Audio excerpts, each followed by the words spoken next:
Recently, I felt the urge to revisit classic games from my childhood that I somehow missed. After installing a few, I was surprised to find that they play and look more interesting than many modern games. In this video, I want to share with you how studying classic games from the past can reveal new methods in game design and offer a fresh perspective on your own projects.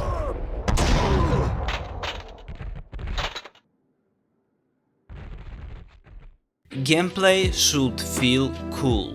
The first lesson I learned from playing Max Payne 2 is that its gameplay feels better than in most modern third-person shooters. Nowadays, these games often focus on picking out of cover correctly. In Max Payne 2, the absence of cover makes fights more interesting. Inspired by Hong Kong action movies like John Woo's Hard Boiled, the developers created battles that are not only spectacular but also engaging.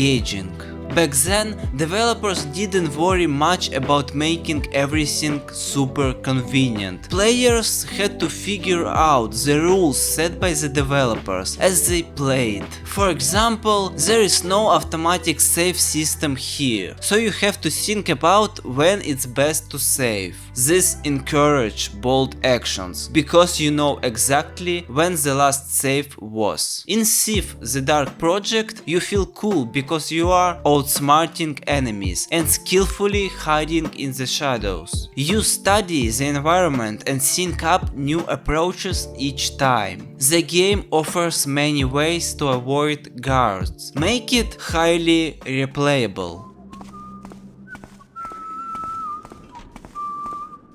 On the other hand, in Silent Hill 2 you feel the opposite of cool. The gameplay feels awkward and uncomfortably, but this matches the story. The brilliance lies in how the developers guide you, giving you elements and using each one effectively. For example, the radio signaling approaches enemies is a genius touch.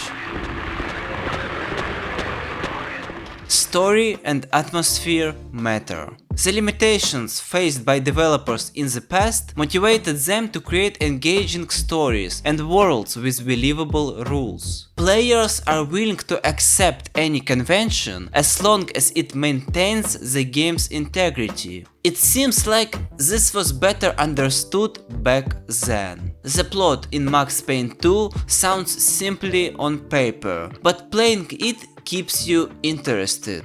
You get the sense that the developers are playing with you. They entertain the player with creative touches like TV inserts and entertain themselves as well. With the possibilities available to modern indie developers, it's crucial to remember that the story should first and foremost please the creator. The methods of delivery will follow naturally. Similarly, the creators of Silent Hill 2 present their complex story creatively, working within limited technical resources. And please notice how great all of these games sound. Back then, developers understood that sounds and music leave a stronger impression than anything else. Thinking about such things makes you want to pay more attention to sound and music in your own game.